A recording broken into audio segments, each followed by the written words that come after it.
Hi hello வணக்கம் and welcome to 70 ma'am channel. So இன்றைக்கி இந்த வீடியோவில் நம்ம பார்க்க போகிற இன்ட்ரெஸ்டிங்கான ஒரு காசிப் என்னென்னு பார்த்தீங்கன்னா, தன்னுடைய பட வாய்ப்புக்காகவும் பண ஃபெசிலிட்டி அதாவது சொகுசான வாழ்க்கைக்காகவும் சில நடிகைகள் ஒரு சில அண்டர் கிரவுண்ட் வேலையை பார்ப்பாங்க. ஸோ அந்த மாதிரியான ஒரு நடிகை தான் இவங்க. ஸோ அந்த மாதிரி தன்னுடைய ரெசார்ட்டுக்கே அதாவது தன்னுடைய வீட்டுக்கே அந்த ப்ரொடியூசரை வந்து கூப்பிட்ருக்காரு. ஸோ பல நாளாக வந்து அந்த ப்ரொடியூசரும் கேட்டுட்டு இருந்தாங்க, எப்பயாச்சும் ஓகேனா சொல்லு அப்படின்ற மாதிரி. ஸோ இந்த நடிகைக்கு இப்போ வந்து பண தேவையும் அடுத்து பட வாய்ப்புகள் ஏதாச்சும் சின்ன ரோல் அப்படின்ற மாதிரி கிடைச்சா பெட்டர் அப்படின்ற மாதிரி சுச்சுவேஷன் இருக்கும்போது இந்த ப்ரொடியூசரை தன்னோட வீட்டுக்கே கூப்பிட்ருக்காங்க.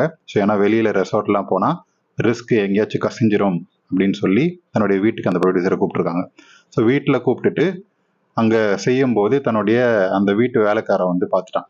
ஸோ பார்த்துட்டு இங்கே வெளியே போய் நம்ம மானத்தை வாங்கிட போகிறோம் இதெல்லாம் சொல்லி அப்படின்னு அதுக்காக அந்த வீட்டு வேலையாள் வந்து தன்னுடைய வீட்டில் பணம் நகையெல்லாம் திருடிட்டு ஓடிட்டான் அப்படின்ற மாதிரி கட்டுக்கதையை சொல்லிட்டு போலீஸில் கம்ப்ளைண்ட் கொடுத்துட்டாங்க. ஸோ இப்போ அந்த நபர் வந்து எம்எல்ஏ வந்து போலி கம்ப்ளைண்ட் கொடுக்குற உன்னுடைய ஒட்டுமொத்த தண்டவாளத்தையும் வண்டவாளத்தில் ஏற்றுறேன் பாரு அப்படின்ற மாதிரி அந்த விஷயத்தெல்லாம் ஓப்பனாக சொல்லியிருக்காரு. அதன் மூலமாக தான் இப்போல்லாம் வெளியே வந்திருக்கு.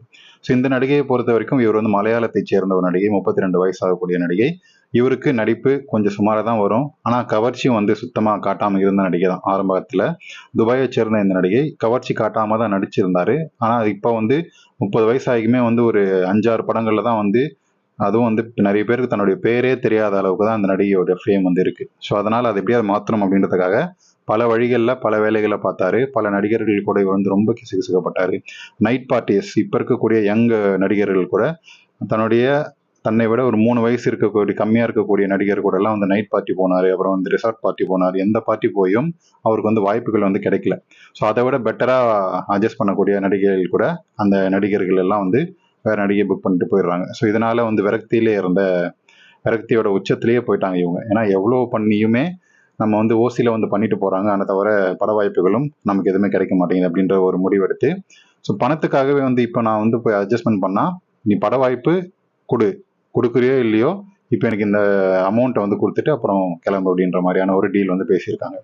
இப்போ ஒரு ப்ரொடியூசர் கிட்ட போகிறாங்க, போயிட்டு பட வாய்ப்புக்காக இந்த மாதிரி வேலைகள் பண்ணுறாங்க. ஸோ பட வாய்ப்பு தரேன்னு சொல்லி நம்பிக்கையோடு அமுச்சு விட்ருவாங்க, ஆனால் பின்னாடி போய் எந்த வேலையும் பண்ண மாட்டாங்க. ஸோ அந்த மாதிரி இதுக்கப்புறம் ஏமாறக்கூடாது, ஸோ பட வாய்ப்பு தாங்க, ஸோ இப்போ வந்து இந்த விஷயத்துக்கு பணம் கொடுங்க அப்படின்னு சொல்லி வாங்கிட்டு தன்னுடைய பொழப்பை பார்த்துட்டு இருக்காங்க இந்த நடிகை. ஸோ அந்த வகையில் தான் இப்போது தன்னுடைய வீட்டுக்கே அந்த ப்ரொடியூசரை கூப்பிட்டு அந்த நைட்டில் ஃபுல்லாக வந்து விடிய ஆட்டம் போட்டிருக்காங்க. ஸோ அந்த ஆட்டம் போட்டதை வீட்டு வேலைக்காரன் பார்த்துட்டு ஸோ கையும் களவுமாக வந்து ஒரு 5 நிமிஷம் கண்டினியூஸாக அவங்க செய்கிறத பார்த்துருக்கான். ஸோ அதுக்கப்புறம் தான் அந்த நடிகை நோட்டீஸ் பண்ணுறாங்க, நம்மளை யாரோ பார்க்குறாங்க அப்படின்னு சொல்லி. அப்புறம் பார்த்தா இந்த வேலைக்காரன். ஸோ மறுநாள் காலையில் இந்த விஷயம் யாருக்கும் சொல்லக்கூடாது, இனிமேல் நீ இந்த வீட்டில் வேலை செய்ய தேவையில்ல அப்படின்னு சொல்லி அவனை அனுப்பி விட்டுருக்காங்க. ஸோ அனுப்பி விட்டுட்டு அப்படியே போய் போலீஸ் ஸ்டேஷனில் என்னுடைய பணத்தெல்லாம் திருடிட்டு ஓடிட்டான் அப்படின்ற மாதிரி கம்ப்ளைண்ட்டும் கொடுத்துருக்காங்க. ஸோ இதை வந்து இப்போ அந்த வீட்டு வேலை ஆள் வந்து இந்த நடிகையோடைய எல்லா விஷயத்தையும் புட்டு வச்சிருக்காங்க, இதுதான் நடந்துச்சு அப்படின்னு சொல்லி ஓப்பனாக சொல்லிட்டாங்க. ஸோ இந்த நடிகை அதை வந்து கம்ப்ளீட்டாக மறுத்துருக்காங்க. என்ன கம்ப்ளைண்ட் கொடுத்ததுக்காக இந்த மாதிரிலாம் வந்து போய் பேசுகிறான் அப்படின்னு சொல்லிட்டு. ஸோ இந்த விஷயங்கள்லாம் கேட்டு இந்த நடிகையை வந்து எல்லாருமே வந்து காரி துப்பிட்டு இருக்காங்க. இவ்வளோ மோசமாக வந்து பண்ணியிருக்கேன், நீ அட்ஜஸ்ட் பண்ணுறதை பண்ணிட்டு போ, அந்த ஒன்றுமே செய்யாத அந்த அப்பாவி மேலே எதுக்கு போலியாக போய் கம்ப்ளைண்ட் கொடுத்து அவனுடைய வாழ்க்கையை வந்து வீணடிக்கிறேன்னு சொல்லி எல்லாருமே பண்ணிட்டு இருக்கிறாங்க. ஸோ அந்த நபர் கூட தான் எல்லாருமே நிற்கிறாங்க. இந்த நடிகையோடைய இருந்த ஃபேமும் மொத்தமாக வந்து ஊற்றி முடியாச்சு.